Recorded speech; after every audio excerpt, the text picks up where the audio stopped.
తాకట్లో ఉన్న మీ బంగారాన్ని విడిపించి ఆ రోజు ఆన్లైన్ రేటుకి కొంటాం. Sharma gold company. నమస్తే, వెల్కమ్ టు సుమన్ టీవీ. నేను పద్మిని. ప్రస్తుతంతో పాటు ప్రముఖ ఆధ్యాత్మికవేత్త, వాస్తు జ్యోతిష పండితులు, లలిత ఉపాసకులు, వాస్తు జ్యోతిష శిక్షణ నిపుణులు బ్రహ్మశ్రీ నానాజీ పట్నాయక్ గారు మనతో పాటు ఉన్నారు. మాట్లాడదాం సార్. నమస్తే సార్. శ్రీమాత్రే నమః.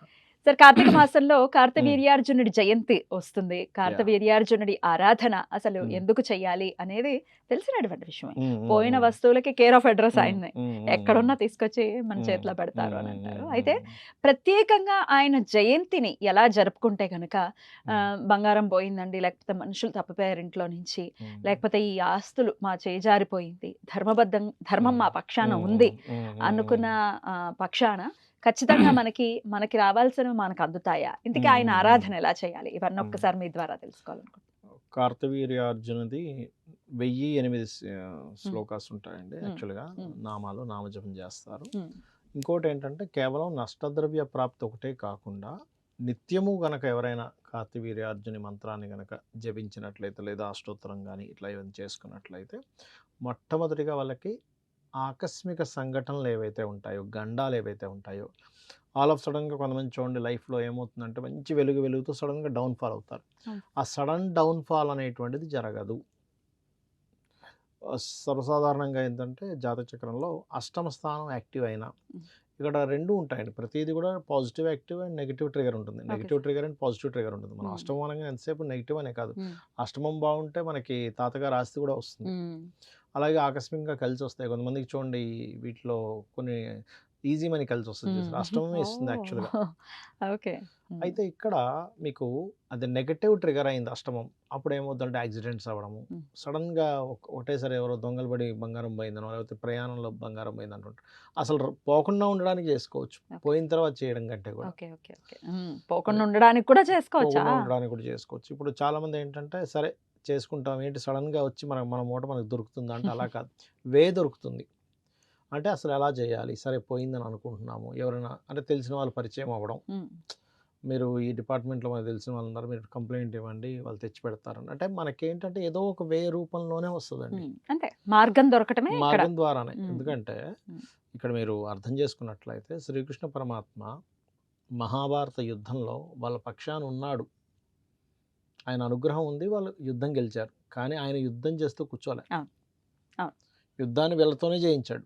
కూర్చొని నేను ఒక మాయ చేస్తాను, అందరూ చచ్చిపోతారు అలా. నిజమే కదా, అంత శక్తి కూడా ఉంది ఆయనకి. ఒక్క సుదర్శనం చాలు కదా. పైగా ఈయన సుదర్శన చక్రం అంశమే కార్తవీర్యార్జునుడు. అంతే కదా. అందుకే నేను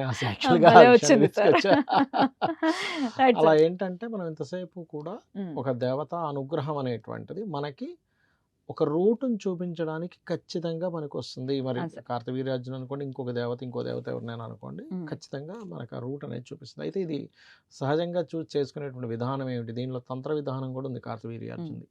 ఒక్కొక్క దానికి ఒక్కొక్క విధానంలో చేస్తారు. ఇప్పుడు ఉదాహరణకి కార్తవీర్యార్జుని యొక్క మంత్రాన్ని జపిస్తూ గంధముతో గనక పూజ చేసినట్లయితే మీకు పూర్వజన్మల్లో ఏదో ఆల్ ఆఫ్ సడన్గా అందరినీ కోల్పోయే దీంట్లో మీరు పుట్టారు ఉదాహరణకి, అవన్నీ కూడా నలిఫై అవుతాయి చెప్పాలంటే గంధంతో కనుక పూజ చేసినట్లయితే. అంటే గంధాన్ని వదులుతూ గంధాన్ని ఇంకొంతమంది ఎలా చేస్తారంటే కార్తవీర్యార్జునుది ఏదైనా చిన్న బొమ్మ స్టాచ్యూ లాంటి చిన్నది దొరికితే దాన్ని తీసుకొని దాని మీద గంధపు నీటితో చేస్తారు.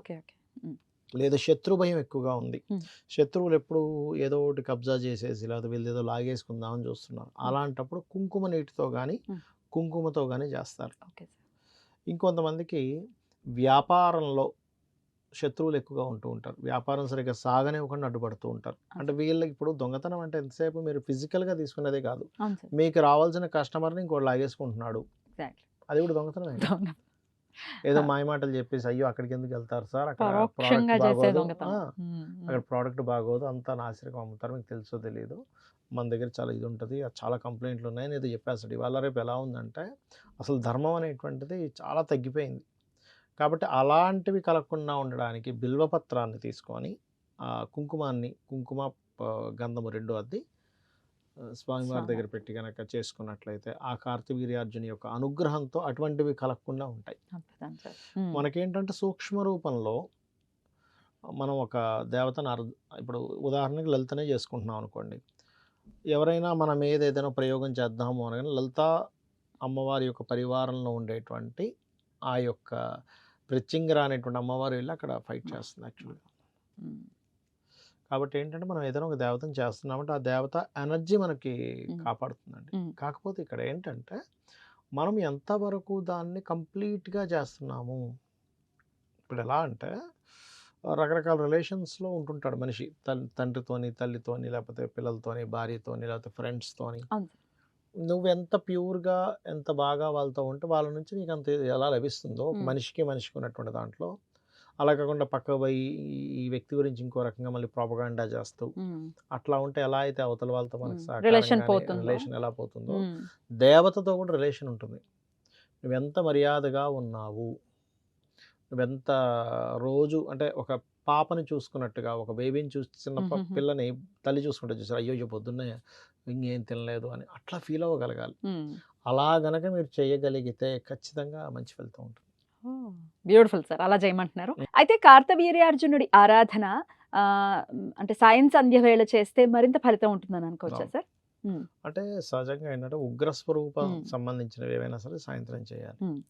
ఉదయం పూట ఉంటే శాంత సంబంధించినవి అలా, అందులో మళ్ళీ మీకు లలిత సాయంత్రం చేయొచ్చు. మళ్ళీ అందులో ఎటువంటి డౌట్ లేదు. ఎందుకంటే లలితా సహస్రనామాలు మీరు చేస్తూ ఉంటే లేదా రకరకాల అమ్మవారి ఆరాధనలు శక్తి స్వరూపిణి కదా ఆవిడ, అందుకని చేయొచ్చు. అది సో సాయం ఆ రోజు గురువారం, కొంతమంది బుధవారం చేసుకుంటున్నారు, కొంతమంది గురువారం చేసుకుంటున్నారు. ఈ రోజు చేసిన సాయం సంధ్య వేళలో ఆయన ఆరాధన చేయమంటున్నారు. మరి ఈ చిత్రపటం కానీ లేకపోతే బొమ్మ కానీ మా దగ్గర లేదండి, మరి మేము ఎట్లా ఏ రూపంతో ఆయనను కొలవచ్చు, ఏ రూపంగా కొలవచ్చు? ఒక పసుపు కుంభ పెట్టుకొని చేసుకోవచ్చు, దీపాన్ని పెట్టుకొని చేసుకోవచ్చు, దీపంలో కూడా చెప్తారు కదా, చేసుకోవచ్చు. అలాగే ఆ దీపం చుట్టూ పుష్పాలను అలంకరణ చేస్తారు. ఒకటే ఏం లేదు, మీరు ఒకసారి ఏదైనా ఫోటో చూసుకున్నారు, మనసులో ఆ యొక్క బింబం ఏదైతే ఉంటుందో అది మీకు ముద్రించబడింది మైండ్లో, చేసుకోవచ్చు. మెయిన్ మంత్రం, దైవం మంత్రాధీనం అంటారు. మంత్రంతో సంబంధం కలిగి ఉంటుంది ఎప్పుడు కూడా దైవం. కాకపోతే మీరు ఎంత నిష్టగా చేస్తున్నారు, ఎంత ఇష్టంగా చేస్తున్నారు. ఎందుకంటే నార్మల్గా పైపైన చేస్తే పైపైన వచ్చి వెళ్ళిపోతుంది ఆ ఎనర్జీ అనేది. చిన్న ఎగ్జాంపుల్, ఒక జిమ్కి వెళ్ళాము, ఒక డైలీ 2 hours బాగా చేసాం, ఫుడ్ తిన్నాం.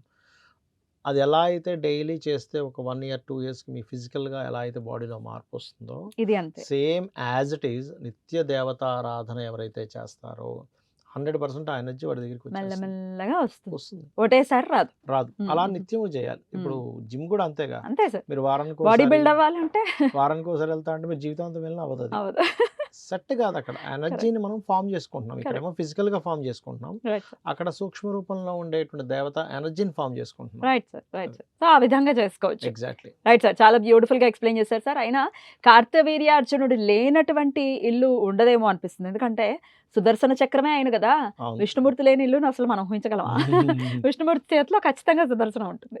సో కార్తవీర్యార్జునుడు ఉన్నట్టే. రైట్ సార్, చాలా బ్యూటిఫుల్ గా ఎక్స్ప్లెయిన్ చేశారు సార్.